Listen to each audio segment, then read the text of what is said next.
Hello people of Earth and welcome to QuicksaveTV.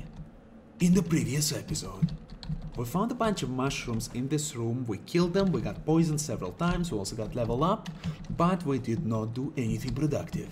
This time, we will, by picking up a compass. That is it, enough. Enough productivity in this episode. Let's go ahead and distribute our points after we check the walls of this dungeon. Okay, good, let's start. Mike, you're gonna be good with daggers. Let's improve your skill with daggers and get some dodge also, so that you can survive on the battlefield. You will get protection. Oh, I actually have enough for plus 10 health also. And you, Izar, you'll be better in missile weaponry. Some in dodge. I guess, yeah, all in dodge. We can spend it all in dodge because there's no real point to do that. I also replaced my sound for alarm. I'm sorry for the confusion I caused with this sound. It was actually recorded by someone for me specifically. And yes, it's not a monster in a game. The question was, you know, at the end of the video, there is some kind of sound, weird sound, and you know, I wanted to make it clear it's not a monster in a game or anything. Let's go ahead and save the game and just sleep a little bit. Good. Let's continue. Oh, damn it. Look how I'm opening the door. Open up! Why doesn't it open? I have the key. Why don't you open? Just open already. That's the thing. I had to insert it inside. Okay. Okay, the lever for the iron gate. Shelter left. Cells right. Okay. Let's insert a torch here. Actually, this was a really easy puzzle for me to do. It's not the first time I'm doing it, but it was really easy to do. It's just essentially, as you play this game, the easiest way to check for different secrets is to pick up torches that are already inserted and insert torches that are not. Very simple. Usually that's part of a puzzle. That's just the way it works. It's quite easy, doesn't bother me too much. I don't like puzzles as such, but I guess for some people, I'm sure it makes the game more interesting. Not for me. I would just like to have the dungeon itself, just to fight with the enemies, get loot from them. That's the part of it I like. I'm not so interested in the dungeon part of it as much as I'm interested in the actual gameplay and the fighting part. It's much more exciting for me as such, and I don't know, I just like it. Do I have to have a reason? No, great, I just like it. Good. Use the key.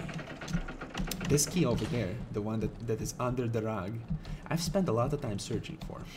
I actually made the run all the way around the dungeon until this moment, went back to the first floor, checked everything, every goddamn wall I checked, and only then did I realize that there was a piece of cloth. No, I actually picked up the piece of cloth, but I didn't see the key. And then I come back and I check for it, and I see that there really is a piece of cloth. And I mean, Jesus, there was something shiny under it. And I come back and I'm like, Jesus, that was a key, right? All this time, this 20 minutes of my life wasted on running around like an idiot. I mean, you understand why I don't like puzzles, right? First, I'm not good at them. Second, I'm not good at them. It takes so much time to do that, it's just such a waste of life. I would rather be finding and developing combat strategies than solve puzzles. That's just what I want to do, what I would like to do from this game. But because it's not so much, and usually they're very simple, put the machete, which we don't need, because we're not going to focus on it, because it's quite enjoyable and the relative amounts of puzzles are very low in this game, I enjoy it. I still enjoy it quite a lot. And I mean, for 10 euros, such a game, for $15 or 10 euros, it's a great experience. Very cheap and I think underrated game. It got very high reviews and for a good damn reason. It's just very good. The game itself, very polished, and from such a small development team, they should be proud, and they are proud, I bet, because this game is absolutely unbelievable. That cannot be. I don't like parts of this game, right? Gameplay parts, which I wouldn't like in any game coming out, but I love what it is. It's very cheap as a price, but it's very well polished product. It even supports custom maps. The way the maps draw, for example, this auto map, the way it feels, it's automatic. And because of that, anyone who's adding a custom map in the game will automatically have a support for his map from the game. What does it say? Holding cells. Let's go inside the holding cells. This puzzle is very funny. We have a bag here, which I would like to obtain, and we have a skeleton here. Every time we're gonna press one of these buttons, the teleports will teleport the person or an object to the nearest cell to it.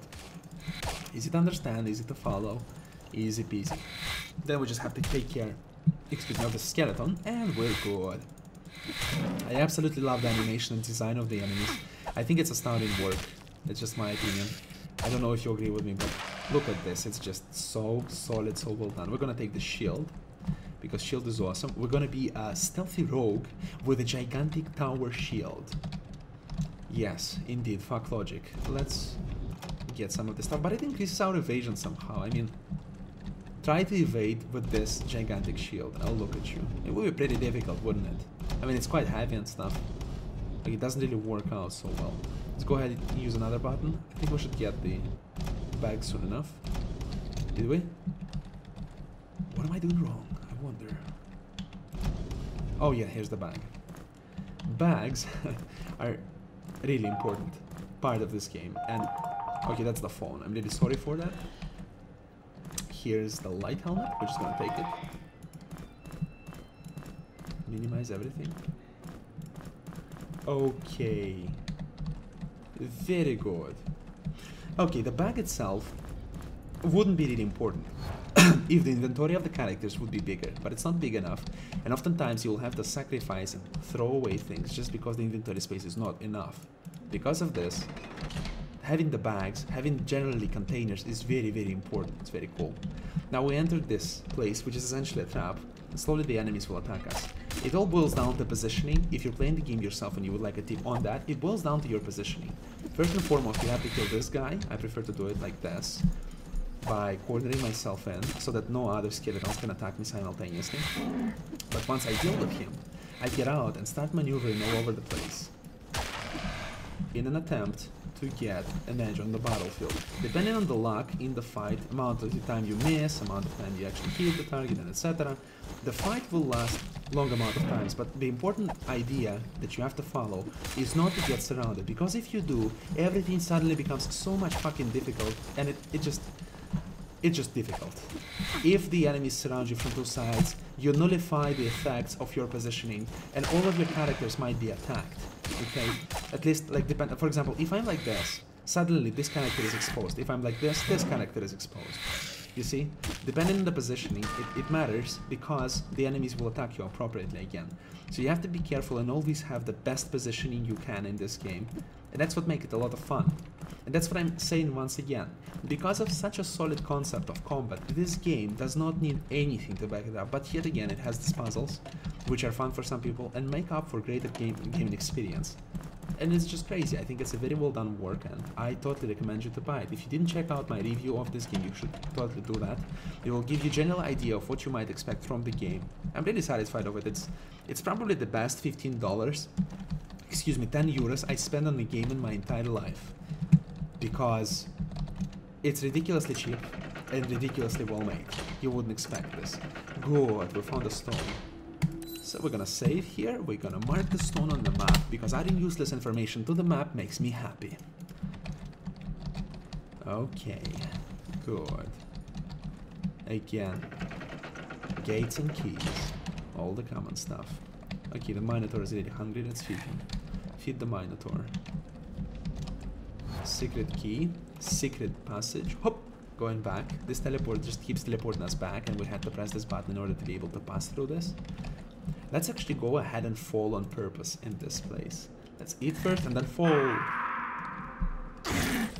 Good, found a mushroom. That was worth it. These mushrooms can potentially be used in alchemy, so it wasn't a waste of life. Don't think it was bad. It was fine. We got hurt a little bit, but yeah, it's fine. It allows you to essentially get additional stuff. It's like secret all in itself. Sometimes there's such a complex secret hidden inside it. It's just interesting to find out. It's very difficult sometimes also. Sometimes you fall down and there's like freaking 5 enemies, and you have to really plan your positioning in order to survive. This enemy is probably my favorite enemy in the game. Look how 3D-ish its attack is, and I don't even use 3D. It just jumps on the screen, looks awesome. Yeah, I wish all the games had it.